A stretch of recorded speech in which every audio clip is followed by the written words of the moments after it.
Hello everyone, welcome back to my channel IGNOU exams. I hope आप लोग अच्छे होंगे और आपके एग्जाम्स की प्रिपरेशन भी अच्छी चल रही होगी। जैसे कि आपको पता है, आपकी फाइनल डेट शीट आ गई है। जो एमएससी ज़ूलॉजी के स्टूडेंट को मैं ज़्यादा गाइड करती हूँ, मैं उनके लिए ये वीडियो लेकर आई हूँ ताकि आपको पता चल सके कि किस तरीके से आपको प्रिपेयर करना है। क्योंकि पहली बार ये एग्ज़ाम आपके होने वाले हैं, तो आपको नहीं पता कितने नंबर का आपका क्वेश्चन पेपर आने वाला है और किस तरीके से क्वेश्चन आते हैं या फिर किस तरीके से उनको टैकल करना है। तो इस वीडियो में हम जानेंगे कि किस तरीके से आप उसको प्रिपेयर कर सकते हैं। ठीक है, तो सबसे पहले आपको मेन एग्जाम की डेट शीट पता होनी चाहिए, जो कि मैंने इसमें लिख रखी है शॉर्ट में। आपको सबसे मेन चीज़ पता है होनी चाहिए कि आपके सारे के सारे एग्जाम इवनिंग शिफ्ट में है, जो कि 2 से 5 बजे का टाइम रहता है, 3 घंटे का। ठीक है, जिनका 100 नंबर का पेपर आता है उनको 3 घंटे मिलते हैं, बट जिसका 50 नंबर का आता है उनको कम टाइम मिलता है। ठीक है, तो ये आपकी डेट शीट है। इवनिंग शिफ्ट में ही है, कोई भी मॉर्निंग शिफ्ट में आपका एग्ज़ाम नहीं है। 7 तारीख को पहला है और लास्ट आपका 23 तारीख को है।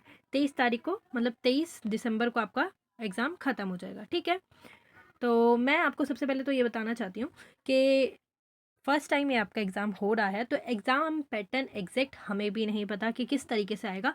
बट जो आपका इग्नू से एमएससी फर्स्ट टाइम हो रही है, बट बीएससी जो थी उसमें 4 क्रेडिट के हर एक सब्जेक्ट थे। 4 क्रेडिट का हर एक सब्जेक्ट आपका एमएससी में भी है। 4 क्रेडिट का सब्जेक्ट जो बीएससी में था, उनके 50 नंबर का एक क्वेश्चन आता था, मतलब क्वेश्चन पेपर आता था, एक क्वेश्चन नहीं, पूरा क्वेश्चन पेपर एक सब्जेक्ट का उनका 50 नंबर का आता था। 4 क्रेडिट वाला उनका भी एक सब्जेक्ट था। वैसे ही 4 क्रेडिट का एक सब्जेक्ट आपका भी इसमें है। जैसे कि ये एक सब्जेक्ट ले लेते हैं, MZO004, ये एक सब्जेक्ट आपका 4 क्रेडिट का है। तो 4 क्रेडिट का आपका ये भी सब्जेक्ट है। और बीएससी में भी जो एक सब्जेक्ट होता था वो 4 क्रेडिट का होता था, तो वो 50 नंबर का आता था। तो मोस्ट प्रोबेबली आपका ये सारे के सारे एग्ज़ाम 50 नंबर के ही होने चाहिए।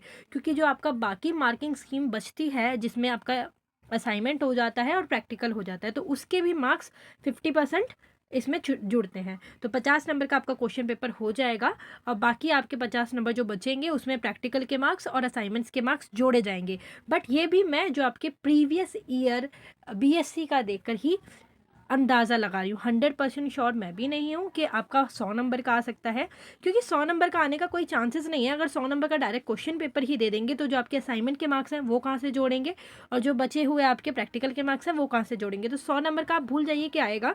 आएगा मेनली आपका 50 नंबर का ही। और बाकी जो आपका फर्स्ट डे एग्ज़ाम है 7 तारीख को, 7 तारीख को मैंने जिसका स्टूडेंट का एक एनरोलमेंट नंबर लिया हुआ था, जिसके बदौलत मैं इग्नू को मेल करती रहती हूँ, कुछ भी इंपॉर्टेंट इन्फॉर्मेशन चाहिए हो तो मैं उससे, उसका एग्ज़ाम होगा 7 तारीख को, मैं उससे उसका क्वेश्चन पेपर लेके आपको वीडियो में समझा दूंगी कि कितने नंबर का आया है, ताकि बाकी लोगों को भी अवेयरनेस मिल जाए। ठीक है, तो आप मान के चलिए आपका 50 नंबर का क्वेश्चन पेपर आएगा और 50 नंबर के क्वेश्चन पेपर में भी आपको MCQs नहीं आएंगे। जो बच्चे अभी भी सोच के बैठे हैं कि हाँ भाई ये क्वेश्चन दे देंगे, 4 ऑप्शन दे देंगे और हमें उसको टिक करके आना है, ऐसा कुछ नहीं होगा। आपको उसमें फिलिंदा ब्लैंक्स भी मिलेंगे। आप मान लीजिए मार्किंग स्कीम ऐसे बैठी होती है, 10 नंबर का आपको पहले तो शॉर्ट में आ जाएगा क्वेश्चन आंसर्स, जिसमें आपको फिलिंदा ब्लैंक्स भी मिल जाएंगे, मैच दी फॉलोइंग्स भी मिल जाएंगे और ट्रू फॉल्स भी मिल जाएंगे। और जो ये होता है शॉर्ट में, वो 10 नंबर का आ जाता है। बाकी बचे हुए 40 नंबर आपके 5-5 नंबर के 2-4 क्वेश्चन आते हैं और फिर 10 नंबर का 1-2 क्वेश्चन होते हैं मैक्सिमम। ठीक है, और उसमें भी आपको चॉइस मिलेगी, जैसे एक क्वेश्चन है फिर और लिखा होगा, फिर दूसरा क्वेश्चन होगा, कि इन दोनों में से आपको जो भी आता है आपको वो करना है।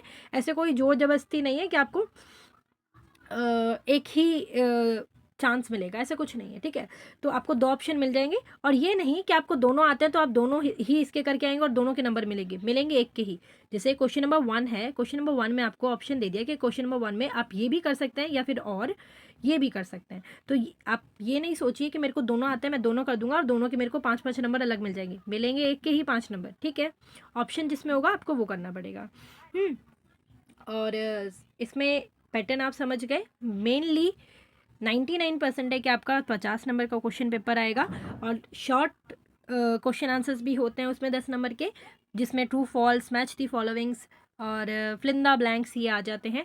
बाकी 5-5 नंबर के 2-4 क्वेश्चन आपको मिलेंगे और बाकी 1-2 क्वेश्चन आपको 10 नंबर का मिल जाएगा। तो ये पूरा 50 नंबर का आपका बैठ जाएगा। बाकी जो आपने 8 असाइनमेंट बनाए होंगे, जो पूरा 1 साल का एनुअल जो देने वाले हैं, वो 8 असाइनमेंट के नंबर आपके जुड़ेंगे 30%, और बाकी आपके 20% जुड़ जाते हैं आपके प्रैक्टिकल्स के। ठीक है, तो इस तरीके से आपका ये पूरा सेटअप होता है। तो आप देख लीजिए, आपकी डेट शीट है जो मैंने इसमें लिखी हुई है। ठीक है। और मैं आपको प्रिपेयर कराने की सोच रही थी, मैंने पहले स्टार्टिंग से ही स्टार्ट किया था कि एक एक चैप्टर आपको समझाऊं, और जो कि मैंने स्टार्ट भी किया था। कुछ बुक्स के मैंने चैप्टर नंबर 1-2 तक समझाया भी है, बट इतना आपका सपोर्ट नहीं मिला, इस वजह से मैं भी टाइम नहीं दे पाई। बट अब मैं सोच रही हूँ कि ये आखिरी महीना ही है, तो किसी तरीके से आपको प्रिपेयर तो करना ही है, तो थोड़ी बहुत हेल्प कर सकूँ मैं भी आपकी। तो इसमें मैं ये सोच रही हूँ कि हर एक चैप्टर, मतलब हर एक चैप्टर नहीं, हर एक बुक, जैसे आपका ये है MZO005, ये बुक हम लेंगे। ये बुक आपकी 2 पार्ट्स में बटी हुई है, वॉल्यूम 1 और वॉल्यूम 2, ठीक है।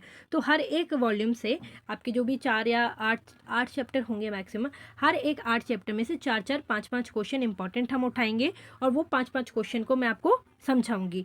तो आप हर एक चैप्टर से 5-5 क्वेश्चन प्रिपेयर कर लेंगे, तो आपको पूरी बुक प्रिपेयर हो जाएगी, ठीक है। और वो पूरी बुक प्रिपेयर होने से आप आसानी से 45 मार्क्स गेन कर सकते हैं, मैं आपको ये गारंटी दे रही हूँ, अगर मेरी वीडियो से आप पढ़ के जाएंगे तो।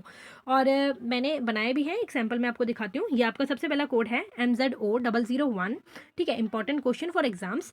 ये देखो, मैंने चैप्टर 1 इसमें लिखा हुआ है, चैप्टर 1 इसका एक क्वेश्चन दे रखा है मैंने, दूसरा, तीसरा, चौथा, चौथे में भी मैंने कुछ सब पार्ट्स दे रखे हैं, और 5वां। ये 5 मोस्ट इंपॉर्टेंट क्वेश्चन है आपके चैप्टर 1 से।